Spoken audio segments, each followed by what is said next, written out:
Let's talk about that big win last week over the Crowley Gents.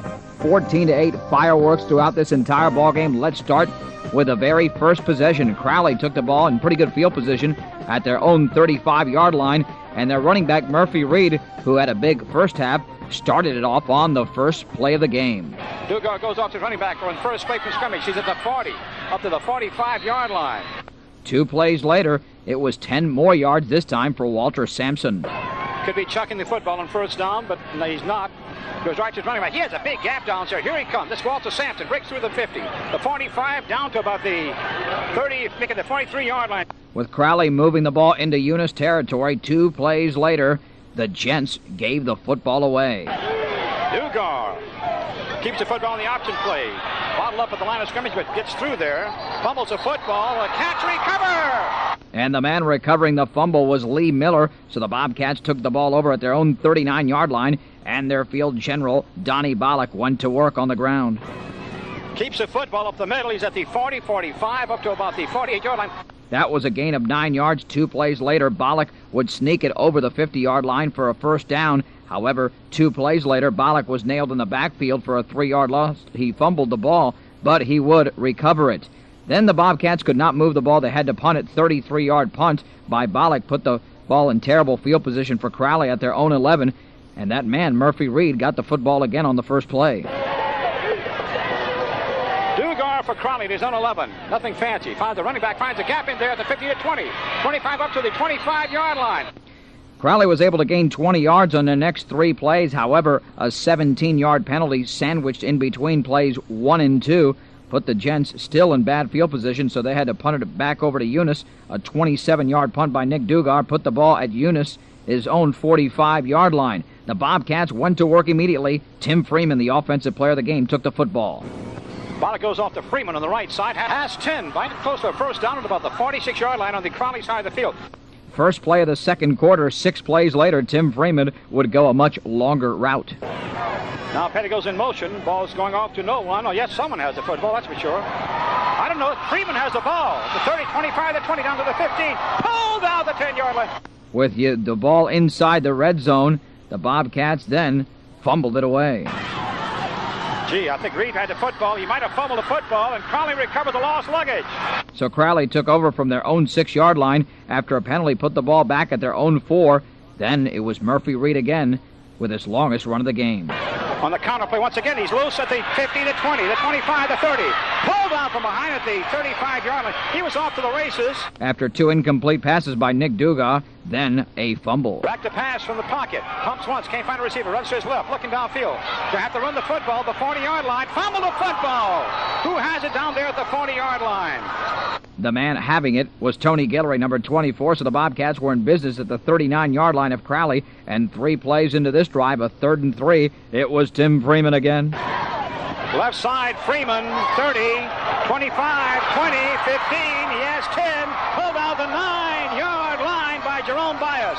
This was an unusual drive for the Bobcats, who took over at the Crowley 39-yard line, as I mentioned just a few seconds ago. 7 plays and 72 yards. How can you go 72 yards when you have the ball at the opposition's 39-yard line? Well, when you have 2 penalties in 3 plays totaling 36 yards, that backs you up quite a bit. So the Bobcats found themselves at the 27-yard line, 4th and goal, and here's what happened. Bollock back to throw the football. Whistles out, airs it out to the end zone. There's a man there. He catches the football at the 4-yard line. 3-on-1 coverage on the ball carrier downstairs, Kyrus Hebert. However, it was short of the touchdown and thus the first down, so Crowley took the ball over at their own 3-yard line and put together their most impressive drive, and here was play number 2. Dugar keeps the football. The end around and quarterback keeper breaks at the 20-yard line, comes up to the 21, still digging up there. Good effort by him. Picks up the first down for Crowley. That was a 12-yard gain, but Dugar would go much longer 5 plays later. Dugar back to throw, going to keep the football, breaks to the 40, midfield, 45, at the 40-yard line. He's going to be pulled out the Eunice High School 30-yard line. However, the Gents, who were hurt by penalties this entire game, committed 3 penalties for 30 yards in their next 5 plays, and that was it. Halftime, no score between Eunice and Crowley. Total yards in the first half, Crowley with 171, Eunice with 130. Penalty yardage, the Bobcats committed just 2 penalties for 36 yards, Crowley 6 for 53, and it would get a lot worse in the second half.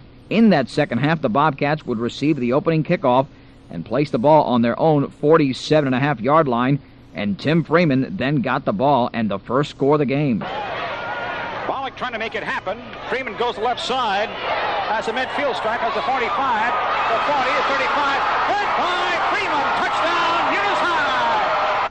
7-0 Eunice with Donnie Bollock's extra point. Crowley would then get the ensuing kickoff at their own 23-yard line, do nothing with it. 3 plays totaled 2 yards. They had to punt. Dugas with a 37-yarder. Eunice had the ball on their own 38-yard line, and Donnie Bollock immediately went to the air.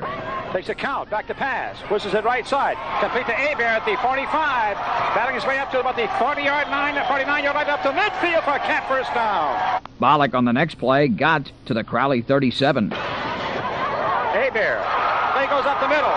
Bollock keeps the football, face mask, 45, 40, down to the 32-yard line, 37-yard line, first down for the Cats, plus it'll cost the Jets another 15 yards. So that got the ball down to the 22-yard line. With the Bobcats driving, having to face a fourth down, Donnie Bollock was set to attempt a 30-yard field goal. He missed it wide left. However, Crowley was called for roughing the kicker, and then an unsportsmanlike conduct penalty on top of that placed the ball at the Crowley 3-yard line, and from there, Casey Pettigo got his only carry of the ball game. 3-yard line. He goes off to number 22, dives into the end zone. Eunice High has scored again. Casey Pettigo! Holy mackerel! And holy mahungus, the Bobcats led 14-0. Crowley then, on their own 27, started a new drive, and Nick Dugas threw 2 passes, did nothing with them. Sandwiched in between those passes was a 2-yard gain by the quarterback, so 3 plays, 2 yards. They punted it back over to the Bobcats, who took possession at their own 43-yard line. And then from there, Jeremy Reed took it 15 yards to the right side for a first down. However, 3 more plays netted 4 yards, and the Bobcats had to punt it back over to Crowley. Crowley then in bad field position, as they were for much of the entire game, took the ball at their own 15-yard line. After a 1-yard gain, the Bobcat defense took over. Dugas make it 17. Opportunity to pitch the ball out. The ball is loose now. There, Eunice High should have that football. And Eunice High did have that football, recovered by Brennan Beltran. So with tremendous field position at the Crowley 15-yard line and a 14-point lead, the Bobcats had the opportunity to put this game away. Donnie Bollock scampered for 5 yards, placing the ball at the 10-yard line, and the quarter ran out. After a 2-yard run by Jeremy Reed, the Bobcats hurt themselves with 2 consecutive 5-yard penalties. After 2 incompletions, Donnie Bollock set up for a field goal. Mars holding, fake field goal attempt. He's got Harry pass in the end zone. Harry Frank, incomplete, broken up by number 14 for Crowley. So Crowley took over on downs on their own 19-yard line, and trailing by 2 touchdowns, the Gents had to throw the football, and that's what they did on the first play. Back to pass the football, passes right side, wide open and complete at the 30-yard line. And that was to Irvin George, a gain of 10 and a first down. On the very next play, Nick Dugas was in trouble in the backfield, but he somehow escaped. Keeps football in the option play, gets across the 25, back up to the 30, 35, up to the 37-yard. What a football player this guy is. That was a gain of 12 and a first down, following 2 more passes, which got them another first down. Crowley was in trouble, 3rd down, but then Dugas with another big play. Dugas pumps once, up the middle, he goes to the pass, wide open at the 15-yard line. As a receiver for Crowley, Quincy Morgan. Quincy down to the 15, down to the 10, down to about the 8-yard line. First down, goal to go. Actually, the ball was placed at the 11-yard line of Eunice. After an 8-yard run by Murphy Reed, the Gents scored. Dugas back to pass. Can't find a receiver. Got to run the football. Breaks to the 10, the 5. Goes into the end zone for a Crowley touchdown. That cut the deficit to 8 points for Crowley. They set up for an extra point, I should say, but a little trickery. Fake kick, pass to the end zone. 2 points for Crowley. Avery Chester was the man in the end zone who caught that pass from Nick Dugas, so it was 14-8. Eunice then had their worst field position at their own 20-yard line, ran 3 plays. The first one was very successful. Going out to Freeman. Turns the corner at the 20. He has a 25. He has a 30. The 35. The 40. The 45. He's out of bounds at midfield. Holy Magumba! When you're a hot running back, you like the football in your hands, so Paul Trosclair called Tim Freeman's number again. Back to pass, no one. Ball given out to Freeman again. He breaks it again at the 50, the 45, down to the 40. He is going bananas. Gaining 39 yards in 2 plays, Tim Freeman took a break. So Jeremy Reed then got the football, but a tremendous defensive play by Crowley turned the ball over to the Gents. There's Jeremy Reed trying to find room to run. He'll never make. He fumbled the football. It goes out of bounds. Who touched the ball last?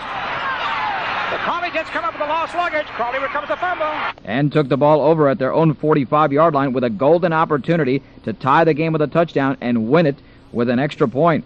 Dugas was incomplete on his first pass, and then on the very next play, couldn't hold on to the football. We have to intercept the next pass by Dugas. He's back to pass now. He's in trouble. He's going to be, no, he gets away from the tackler. Breaks to the 40, 45. Going to be pulled down finally at the 40-yard line. And there's a fumble, Carl, and that's recovered by Eunice. Joe Swallow picks it up. So the Bobcats had the ball at the Crowley 37 with an opportunity to run out the clock, but they couldn't do it. 2 consecutive 5-yard penalties. Penalties really hurt the Bobcats in the second half as well, and they couldn't move the ball. Just 8 yards in 3 plays following those 2 penalties, so they punted it back over to the Gents. But a fair catch called at their own 4-yard line, a terrible decision, and they had to go 96 yards to try and at least tie this game, but they did pretty well on their first play. Dugas back to pass in the end zone. Looking, passes downfield. Complete at the 20-yard line. They got it all the way, actually, to the 25-yard line. Dugas would throw 2 consecutive incomplete passes, and on 3rd down and 10, the Bobcat defense forced the final turnover of the game. Back to pass, Dugas again. Passes upfield. Intercepted by Harry Frank. Jimmy Edwards on the Jimmy Edwards intercepted at 35, the 30, 25 to 20. Jimmy Edwards picks it up. Jimmy Edwards hauls it in. Jimmy Edwards on the interception. The Cats have nailed in a district title with that K right there, John. That's right, folks, because they ran out the clock from there, winning the game 14-8, increasing their record to a perfect 9-0. Meanwhile, Crowley dropped to 4-5.